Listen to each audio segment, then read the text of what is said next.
Hey all எல்லோரும் எப்படி இருக்கீங்க? எல்லோரும் ரொம்ப நல்லா இருக்கீங்கன்னு நம்புகிறேன். Welcome back to our channel. இன்றைக்கி நம்ம வீட்டில் நான்வெஜ் எடுத்திருந்தேன். அதனால் கிச்சன் படு மோசமாக இருந்துச்சு.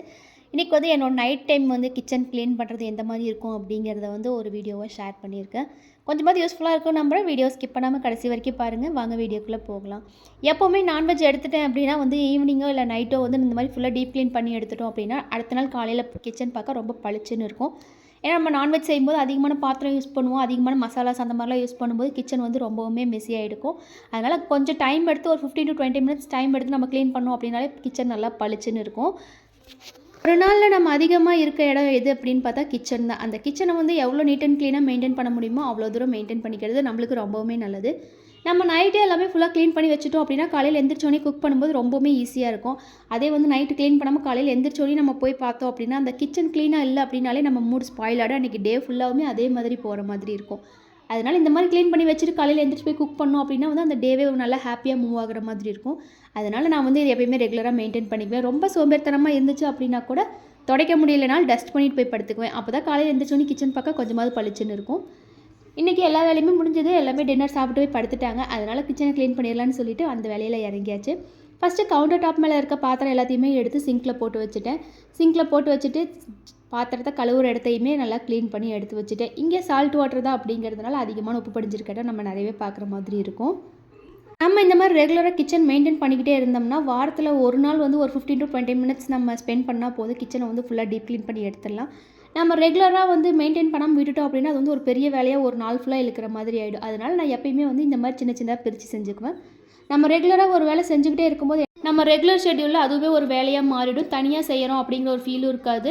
அதுக்கப்புறம் நம்ம மெனக்கட்டி எந்த ஒரு வேலையுமே செய்கிற மாதிரி இருக்காது. ஈஸியாக அதோட ஃப்ளோவில் போயிடலாம். எனக்கு பிடிக்காத ஒரு வேலை அப்படின்னு சொல்லி பார்த்தோம் அப்படின்னா அது விலை கழுவுற வேலை மட்டும்தான். அதனால் கல்யாணத்துக்கு முன்னாடி அந்த இது மேலே ஒரு வெறுப்பு இருந்ததே தவிர நம்ம இந்தளவுக்கு விலை கழுவோம் அப்படின்னு தெரியல. இல்லைன்னா டிஷ்வாஷரே வாங்கியிருக்கலாம். ஆனால் இப்போ டிஷ்வாஷர் வாங்கலாம் அப்படின்னு சொல்லி பார்த்தாலுமே இந்த வீட்டு கன்வீனியண்ட்டாக இருக்குமா அப்படிங்கிறது தெரியல. அதனால் ஃப்யூச்சரில் டிஷ்வாஷர் கண்டிப்பாக வாங்கிடுவேன்னு நினைக்கிறேன். அந்தளவுக்கு டெய்லியுமே பாத்திரம் சேர்ந்துக்கிட்டே இருக்குது. ஒரு நாளைக்கு 4 to 5 டைம்ஸ்னாலும் பாத்திரம் கழுவுற மாதிரி இருக்குது. ஒரு சிலர்லாம் சிங்க் வழியாக ஜாமான் வச்சுமே கழுவி எடுத்துருவாங்க. எனக்கு அந்தளவுக்குலாம் பொறுமை கிடையாது. அப்படிங்கிறதுனால ஒரு 4-5 பாத்திரம் சேர்ந்தாலுமே உடனே கழுவி வச்சுருவேன். விலைக்கழுவுறது பிடிக்கல அப்படின்னாலும் அது செஞ்சு தான் ஆகணும். அது ஏன்னா கரெக்டாக சிங்க் க்ளீனாக இருந்துச்சு அப்படின்னாலே கிச்சன் ஒரு 50% நல்லா நீட் அண்ட் க்ளீனாக இருக்க மாதிரி இருக்கும். அப்படிங்கிறதுனால நான் விலைக்கழுவுற பாத்திரத்தை சேர்த்தவே மாட்டேன். அப்படியே ஒரு வேளை சிங்க்லேயே வந்துடுச்சு அப்படின்னாலும் ஒரு 15 to 20 மினிட்ஸில் மறுபடியும் அதை கிளியர் பண்ணி எடுத்துடுவேன். என்ன தான் சோம்பேறித்தனமாக இருந்தாலுமே இந்த பாத்திரம் விலைக்கழுவுற வேலையை மட்டும் நான் தள்ளி வைக்க மாட்டேன். அது பிடிச்சி செய்கிறோம் பிடிக்காமல் செய்கிறோங்கிறதுலாம் கிடையாது. கிச்சன் க்ளீனாக இருக்கணும். அதனால் இதை செய்யணும் அப்படிங்கிறதுனால கரெக்டாக செஞ்சுருவேன். அடுத்து கிச்சனில் இருக்க ஸ்லாப் எல்லாமே கழுவி விட்டுடலாம் அப்படின்னு சொல்லிட்டு அது ஃபுல்லாகவுமே நார்மல் ஸ்க்ரப் வச்சே தேய்ச்சி எடுத்து விட்டாச்சு.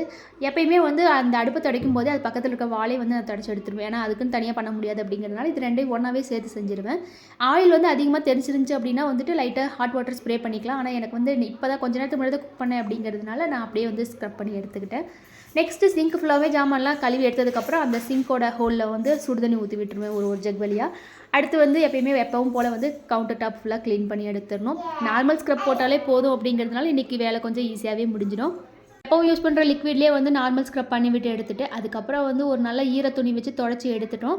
ஈரத்துணி வச்சு தொடச்சி எடுத்தோடனே நல்ல ஒரு ட்ரை கிளாத் வச்சு தொடச்சி எடுத்துட்டோம் அப்படின்னா அடுப்பாக்க ரொம்பவுமே பார்க்க பளிச்சுன்னு இருக்கும். அதை பார்த்தோம் அப்படின்னா தான் அந்த நம்ம இவ்வளோ நேரம் செஞ்ச ஒர்க்குக்கே ஒரு ஒர்த்தாக இருக்க மாதிரி இருக்கும். ரைஸ் ரேக்கு கட்லரி ஸ்டாண்ட் அதெல்லாம் எதுவுமே எடுக்கல. அதெல்லாம் ஒரு 2-3 நாளைக்கு ஒரு டைம் எப்போவுமே ரெகுலராக தான் க்ளீன் பண்ணிகிட்டு இருக்கேன். அப்படிங்கிறதுனால இன்றைக்கி டீப் க்ளீன் பண்ணும்போது அது எதுவுமே தொடல. சும்மா கவுண்டர் டாப்பு அப்புறம் ஸ்லாப் அப்புறம் சிங்க் இதை மட்டும் தான் க்ளீன் பண்ண போகிறேன். அப்படிங்கிறதுனால அந்த பக்கம் கையே வைக்கல.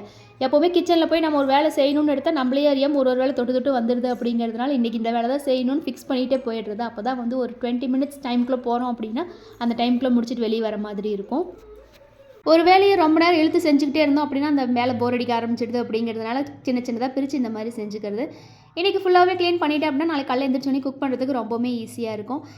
கவுண்டர் டாப் மேலே எல்லா பொருளையும் எடுத்தாச்சு. அதனால் சும்மா டஸ்ட் பண்ணி விட்டு ஈரத்துணி வச்சு தொடச்சிடலாம் அப்படின்னு சொல்லிட்டு ஈரத்துணி வச்சு தொடச்சிட்டு இருந்தேன். ஈரத்துணி வச்சு துடைக்கும் போதே அதுக்கப்புறம் இருக்க வால்லையுமே ஃபுல்லாக க்ளீன் பண்ணி எடுத்தாச்சு. நம்ம என்ன தான் எப்பவும் போல் ஈரத்துணி வச்சு தொடச்சி எடுத்துகிட்டு அதுக்கப்புறம் ட்ரை கிளாத் வச்சு தொடச்சி எடுத்துட்டோம் அப்படின்னா பார்க்க ரொம்பவுமே பளிச்சுன்னு இருக்கும்.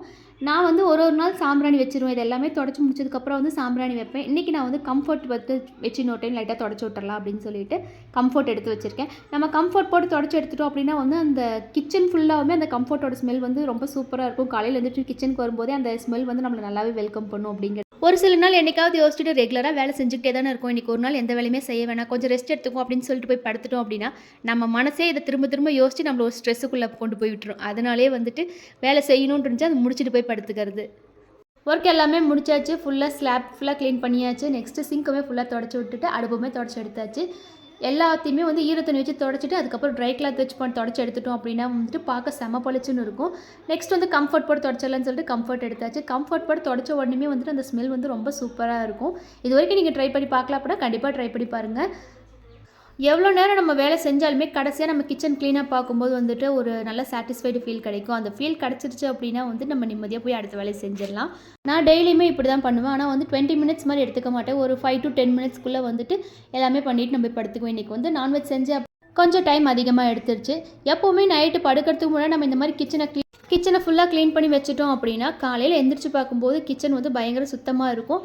நம்மளுக்கே தெரியாமல் ஒரு நல்ல ஹாப்பி மூட் வந்து க்ரியேட் ஆகும். அது மட்டும் நம்ம மார்னிங் செய்ய வேண்டிய பிரேக்ஃபாஸ்ட், லஞ்ச் எல்லாமே நல்லா டைம் எடுத்து செய்யலாம். நம்ம ஆல்ரெடி க்ளீனிங் ப்ராசஸ் எல்லாமே முடிச்சிட்டோம் அப்படிங்கிறதுனால காலையில் நம்மளுக்கு குக்கிங் வேலை மட்டும்தான் இருக்கும். க்ளீனிங் வேலை இல்லை அப்படிங்கிறதுனால நம்மளுக்கு டைமும் அதிகமாக இருக்க மாதிரி இருக்கும்.